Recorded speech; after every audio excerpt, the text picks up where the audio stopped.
If Plato was struggling with distraction 2,500 years ago, the source of the problem can't be our technology. It has to be a deeper reason. And so what I uncovered was, I think, a lot more interesting and a lot more empowering than I think what you typically hear today in the media. Expanding possibilities, the mindset zone. I'm your host, Ana Melikian, and this podcast is brought to you by my company, AMAZE Coaching. Our mission is to support individuals and organizations to increase their impact while avoiding burnout. We do this through speaking, training, and coaching. For more information, visit mindset.zone. Yes, instead of .com, it's .zone. There you can access all the episode notes, links, and other amazing resources, all at mindset.zone. Today, our special guest is Nir Eyal. Nir is an expert in the intersection of psychology, technology, and business. He's the author of 2 best-selling books, Hooked, How to Build Habit-Forming Products, and Indestructible, How to Control Your Attention and Choose Your Life. The Globe and the Mail call Indestructible the best business book of 2019, and I will argue that everybody should read it because it's really an indispensable guide for our ever-changing modern world. Welcome to the Mindset Zone, Nir. Thank you. It's wonderful to be with you. And I really was captivated by your book, and I'm so happy that you accept the invitation to be here with us today to speak about it, because it's so easy in this modern world full of gadgets and technology that we get distracted. And you specialize in the intersection of technology and psychology, and you see the power of technology in a different way that many people out there. Can you tell us a little bit about this? Sure. So I noticed a few years ago that I was really struggling with this problem of distraction, that I would say I was going to do one thing, then I would do something else. I would say I was going to exercise, but I didn't. I said I was going to eat right, but I wouldn't. I said I was going to be fully present with my family, and yet somehow I was checking my phone. I said I was going to do some big project at work, and yet I was doing everything but. And so I had this fundamental question of, why is it that when I know what to do, I don't do it?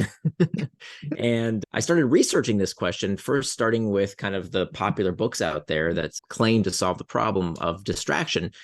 And the advice was very similar. It's Facebook's fault. It's technology's fault. Put away your phone. Stop checking email. And that's very easy for a tenured professor to say. That's a lot of times who writes these books, but that's not realistic, nor is it helpful for the vast majority of people. If they stop checking email, they'll get fired. You can't do that. So I wanted to really start with first principles around what is distraction? What is this problem? Because I think it's a really fascinating question of, why is it that despite knowing what to do, we don't do it? And in fact, I wasn't the first person to ask that question. In fact, Plato, the Greek philosopher, 2,500 years ago, asked that very same question. In the Greek, he called it akrasia, the tendency to do things against our better interests. So knowing that this was such an old problem really fascinated me, because if Plato was struggling with distraction 2,500 years ago, the source of the problem can't be our technology. It has to be a deeper reason. And so what I uncovered was, I think, a lot more interesting and a lot more empowering than I think what you typically hear today in the media and in these gurus and bestsellers that tell you technology is melting your brain, it's stealing your focus. I don't believe that's true. I think what's happening is that we are giving it away.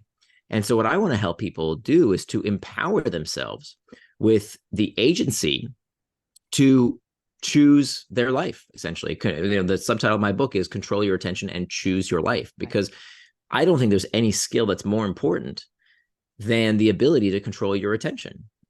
Because whether it's your mental health, your physical health, your relationships, your job, all of these things require you to have this macro skill of the ability to control your attention. Because the problem we face in this century is not that we don't know what to do. We all know what to do. And if you don't know what to do, Google it, right? You don't know how to get in shape. You don't know how to start a business. You don't know anything you want to learn. You can learn. It's all free, available on the internet. The problem is not that we don't know what to do. The problem is we don't know how to stop getting in our own way. And the reason I was so excited to speak with you is because a lot of my research uncovered that a big part of the problem is, in fact, our mindset around distraction and how likely we are to believe that it is something that is happening to us versus somebody who believes that this is something that they do have agency and control over. And so I really want to wean people off of this very convenient, very satisfying narrative that it's all somebody else's fault, that we are the victims when it comes to distraction, because nothing could be further from the truth. We are far more powerful than these technologies if we believe we are, versus what I think some people want to believe, which is there's nothing I can do. The technology, it's so good, it's addicting me. And that's for the vast majority of people. There are some exceptions, people who are actually pathologically addicted, about 3 to 5% of the population.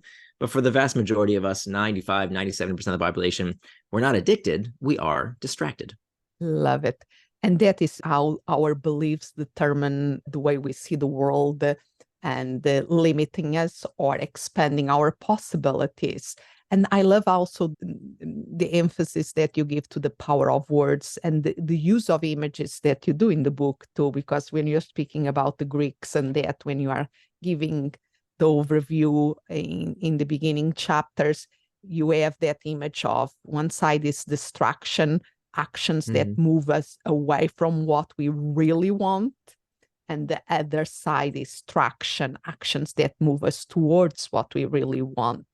And how can we control that? Yeah, absolutely. I think that's very, very important. Starting with, again, first principles of what is distraction. And the best way to know if you know what something is to ask yourself, what's the opposite? What's the antonym?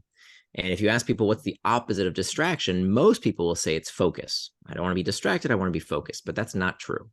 That the opposite of distraction is not focus. The opposite of distraction, if you look at the origin of the word, the opposite of distraction is traction. And when you say it out loud, of course, and especially if you see it spelled out, right? Traction and distraction, they're opposites. What's also important is that both words end in the same 6 letters, A-C-T-I-O-N, that spells action, reminding us that distraction is not something that happens to us. It is an action that we ourselves take. Both words also come from the same Latin root, trahare, which means to pull. So traction, by definition, comes from this term trahare, which means to pull, pulls you towards something you intended to do, something that moves you closer to your values and helps you become the kind of person you want to become. Distraction is something that pulls you away from what you plan to do, away from your intentions, away from your values, away from the person you want to become. So this is more than just semantics. I think this is very important because I would argue the difference between traction and distraction is one word, and that one word is intent. As Dorothy Parker said, the time you plan to waste is not wasted time. So we need to stop moralizing and medicalizing these perfectly fine behaviors. If you want to watch Netflix, if you want to play video games, if you want to go on social media, why is that somehow morally inferior to watching some silly football game on TV? There's nothing wrong with either of them. Enjoy. So stop listening to this narrative that tells you, oh, these things are bad for you, they're melting your brain, when there's no evidence that shows this is the case, as long as you use them on your schedule and according to your values, not someone else's. And that is why I think you give so much importance, and you start in the book with the internal triggers. We have to own our role here, correct? Absolutely. You know, it's not your fault, but it is your responsibility. That you don't control your emotions. You don't control your urges. Many things, people think you can control these things. You can't. I'll prove it to you. Think about the last time you had the urge to sneeze. When you feel the urge to sneeze, you don't control that urge, right? Any more than you control your urge to get distracted with email or social media or television or whatever else. You don't control the urge. All you can control is how you will respond to that urge, hence the term responsibility. Yes. So when you feel the urge to sneeze, do you sneeze all over everyone and get them sick? Or do you take out a tissue and cover your face? Because that's the responsible thing to do. So the first step to becoming indistractable is understanding that 90% of our distractions begin from within. Now, that's very counterintuitive. Most people will tell you, oh, I was trying to work on this project, but then my phone rang, or my kids came in, or my boss interrupted me, or the computer did this. Who knows? They think about the external triggers. External triggers. Those are things in our outside environment that can lead towards distraction. But those are only 10% of the source of our distractions. We need to deal with them. They're in the book as well. Yeah. But if 90% of our distractions actually begin from within, we should deal with those first. So what is an internal trigger? An internal trigger is an uncomfortable emotional state, just like that urge to sneeze, that psychological itch of loneliness, boredom, fatigue, uncertainty, stressfulness, anxiety. All of these things are the source of the vast majority of our distractions. So whether it's too much news, too much booze, too much football, too much Facebook, we are always going to get distracted unless we know what we are trying to escape when we turn to these distractions. And what we're trying to escape is almost always an uncomfortable emotional feeling. And knowing that we can have some saying in what happened next in the response, that we are response able. We are able to respond and not just react. And that reminds me a very famous quote that is one of my favorites. Between a stimulus and a response, there is a space. In that space is the power to choose our response. In our response lies our growth and our freedom. And what you are teaching us, giving us tools, is to amplify that space. Like I like to say, is to press the pause button that allows us to see that space, to identify and be aware of the stimulus, the trigger, and to choose the response. That's exactly right. So what I want to arm people with are tools in their toolkit, arrows in their quiver, ready to go, so that when they feel the uncomfortable sensation of these internal triggers, when they feel stressed, anxious, lonely, bored, when they feel these things, they can respond to them in a mindful rather than mindless way. And so that's really the core of step number one, which is mastering the internal triggers, or they will become your master, is realizing that all human behavior stems from a desire to escape discomfort. And so it's really about how we deal with that discomfort in a healthy rather than harmful way that allows us to master these internal triggers rather than letting them master us. And going to the mindset of believing that we can do that. That's exactly right. So there's three big ways to do this. One is reimagining the task, reimagining the trigger, and reimagining your temperament. And so when it comes to temperament, reimagining your capabilities, that's where we really get down to mindset. I mean, I'll give you a personal anecdote. So I've been a professional author and speaker for over a decade now. And one of the things you don't want as a professional speaker is to have stage fright. And for years, I had terrible stage fright. I loved the writing part, but then when it came to speaking and promoting my work, I found it very difficult because I would get on stage and I would start feeling my heart palpitate. I would feel it in my chest. My throat would get so dry. In fact, even just describing it to you right now, I start feeling the same physiological responses. I would start getting sweaty in my armpits, and I would start repeating this narrative about who I am, my temperament. You know, I bet you that if I was a real author, if I was a real speaker, I wouldn't feel this way. I'm no good at this. I'm not cut out for it. I'm not, I wasn't built for this. And I started giving this narrative to myself around why there was something about me that was fixed, very fixed mindset around why I was having this physiological reaction, which had nothing to do with reality. Yeah. Right. I was making up a story about who I was to explain what at the time was not explainable to me, which was why was I having this physiological reaction, right? Why was I getting nervous? Why was I getting sweaty armpits? Why was my heart palpitating? It must be because there's something deficient about me, about who I am. I had cast the die for my temperament. Whereas when I learned about this amazing research of Carol Dweck and other of our intellectual heroes around mindset, I began to reimagine my temperament. And I gave myself a different story. So now I still do, more talks than ever.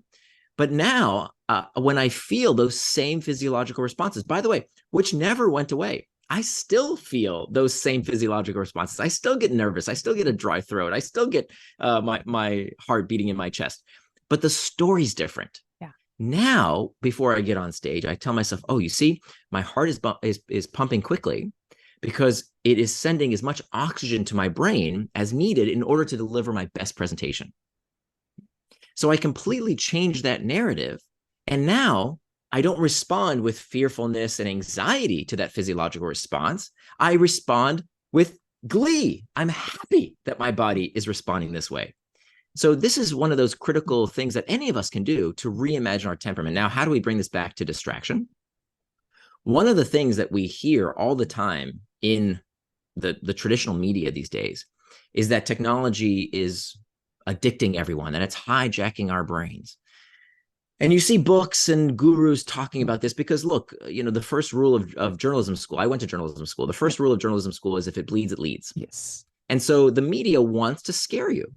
And so by telling you these lies that we're all addicted, that it's hijacking our brain, they are building a temperament whereby people are learning helplessness. We're telling ourselves a story. Well, I keep using technology because I'm addicted to it, right? Well, the word addiction comes from the Latin addictio, which means slave.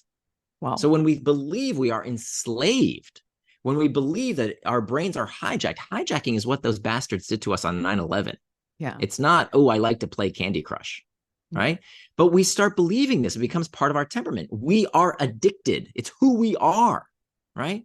And that's when we teach people helplessness. And so what do? Nothing. Yeah. And so it's very analogous to, I think, what we see with distraction. Another quick thing that's worth mentioning that I dug into was the research around ego depletion. Mm-hmm. So ego depletion is this idea that our willpower is like charge in a battery or gas in a gas tank, that we deplete our willpower. And this idea got some good amount of popular press for a while. And the idea, again, is that, you run out of willpower. You run out of the ability to make good choices, things that require will, because you're just spent. And I would tell myself something very similar. After work, after a hard day, I would come home from work and I'd say, oh, that was such a tough day. I deserve that pint of ice cream and I'm going to sit on the couch and eat it because I can't make any more good decisions. I'm spent. Yeah. Well, it turns out that even though this idea got a lot of popular press, some people had suspicions. And one of the researchers was our mutual hero, Carol Dweck, who did quite a bit of research around ego depletion and realized it could not replicate, that these studies that propose to find that ego depletion is that your willpower is spent like gas in a gas tank, these studies couldn't replicate. So there's a lot of doubt. And most psychologists believe today that ego depletion doesn't exactly exist the way we thought, other than in one group of people. There is one group of people who really do exhibit ego depletion. They really do run out of willpower, like someone would run out of gas in a gas tank or charge in a battery. And those people are people who believe that willpower is a depletable resource. Going back again to mindset and how we imagine our temperament to be some way. So if you believe, oh, that's it, I'm incapable of making any more good decisions or tapping my willpower reserves, I'm spent, you will act in accordance to that. Yeah. So that, so much of I think how we behave is tied up to our limiting beliefs. Yeah, and it's the self-fulfilling prophecy becomes part of the reality. But it's fascinating because, and it's one of the things that I appreciate in your work is that you really go to the nuance of things. Because yes, there are research. One study doesn't prove. We have to have other studies that shows the same results and be able to see that nuances, and maybe there is a different explanation that explain that and something else that shows in another study. So it's this continuous learning that is so important. And I love that, yes, you speak about this and creating this awareness. And then you speak about so if we create the time or create ways of not getting distracted, then we have to make time for traction. Can you tell us a little bit more about that? Sure. So the first step to becoming indistractable is mastering the internal triggers so they don't become your master. That's step number one. Step number two is making time for traction. So traction, as we mentioned earlier, is any action that pulls you towards what you said you were going to do, things that you do with intent. Now, one of the key learnings for me in writing the book, which by the way took me 5 years to write. Why? Because I kept getting distracted. Again, I wrote the book for me. I needed it more than anybody. And so it wasn't until I learned these techniques that I could become indestructible. Today, I think I am indestructible because I finally learned these techniques. But it took me a long time to write the book because I didn't know these techniques yet. So it took me a long time to uncover them. And one of the things I uncovered was perhaps the most widely studied time management technique in thousands of peer-reviewed studies is called setting an implementation intention. An implementation intention says that we plan out what we're going to do and when we're going to do it. Very, very simple. And what this led me to was this realization that you cannot call something a distraction unless you know what it distracted you from. I'll say it again. You can't call something a distraction unless you know what it distracted you from. So if you look at your calendar and you have white space, right? Just no plans. What did you get distracted from? Yeah. You can't say you got distracted unless you know what you got distracted from, which means unless you are retired or a child, you have to plan your day because that's the only way you know what is traction and what is distraction. Traction is whatever you plan for with intent. Everything else is distraction, which by the way, doesn't have to just include work. I want you to plan time for reading or video games or Netflix or whatever it is you want to do. You can do anything, but do it with intent. Do it with forethought. Sit down and ask yourself, what are my values? What are values? Values are attributes of the person you want to become. So then it's up to you to decide how much time you're going to spend to turn your values into time. And so by doing that, by having what's called a time box calendar, you will finally understand for the first time, what do I have to make trade-offs around in order to live out my values? How much time do I want to spend with my family? How much time at work? How much time on myself? And by doing that, you can finally know what is traction and what is distraction. But that's impossible to do by just going about your life and then complaining that you did something you didn't intend. You have to sit down and plan. Now, this takes me, now that I've done it for a few years, maybe 10 minutes a week to make that time box calendar. But let me tell you, it is a life-changing practice. And it's the clarity, because like you are saying, if we are not clear about what we want to do, then how do you say, it's difficult to resist or even to get. When we have the clarity about the values and we express that values in a time, how do you say, in the way that we are planning our week, our days, then we are changing the dynamic. That's right. That's right. So it's really about intent. And so we're not going to medicalize and moralize and say, oh, this behavior good, this behavior bad. It's what do you want, right? And as long as it's planned for the day before, enjoy it. You know, so many people out there have never experienced what actual leisure feels like. You know, part of what I call the tyranny of the to-do list, which I'll tell you, I don't know if we have too much time to talk about it today, but you know, what most people do around using to-do lists, that's one of the worst things you could do for your personal productivity. Because to-do lists are limitless. You can always add more to a to-do list. So even when you come home and you just want to relax, you just want to hang out with your family and maybe watch a television show, you feel guilty because of all the things you still haven't done on your to-do list. Yeah. And so with a time box calendar, you don't experience that because on your calendar, it says, watch TV. And that's fine. Do it without guilt. There's nothing wrong with going on YouTube or Netflix or whatever it is you want to do, as long as it's planned with intent. And that is the thing. There is a quote regarding to-do lists that I absolutely love, is that our to-do list always going to outlive us. We are never going to have time to do everything that we put in the to-do list. And that, I'd say, gives me perspective. And then is that what I intend to do now. And I think another thing that you are speaking here that is so important, we need to make time for rest. We need to make time to enjoy. We need to make time to play. We need it's important to make time to fun, because otherwise we are just perpetuating a cycle of burnout. Right. And that's why to-do lists are so terrible, because there are no constraints. So you're never forced to make trade-offs. Whereas with a time box calendar, and I teach people exactly how to make one of these, it's very easy. To do that, you're forcing yourself to make trade-offs. Right? It's really easy to say, I wish to write a novel, and I wish to start a business, and I wish to have wonderful relationships, and I wish to have a healthy body. But if they're just wishes and they don't have a place on your calendar, they're going to turn into stressors because all of the things you still haven't done. Yes. Right. You can't outlive your to-do list, but you can live each day as you intended. And that is a feeling I really want to give people, to go through your day and say, wow, I lived my day according to my values. I made the trade-offs that were important to me. You can only do that when you become indistractable. I love that. And then just very briefly, there are two other elements that you speak about. That is the external triggers and the prevention of distraction with Pacts. Can you very briefly go over them? Sure. So again, step number 1, master internal triggers. Step number 2, make time for traction. Step number 3 is hack back the external triggers. And so this is where we get into the nitty gritty of how do you hack back your phone? How do you hack back your computer? That's kind of easy stuff. I don't spend a lot of time in the book, maybe 1 page each.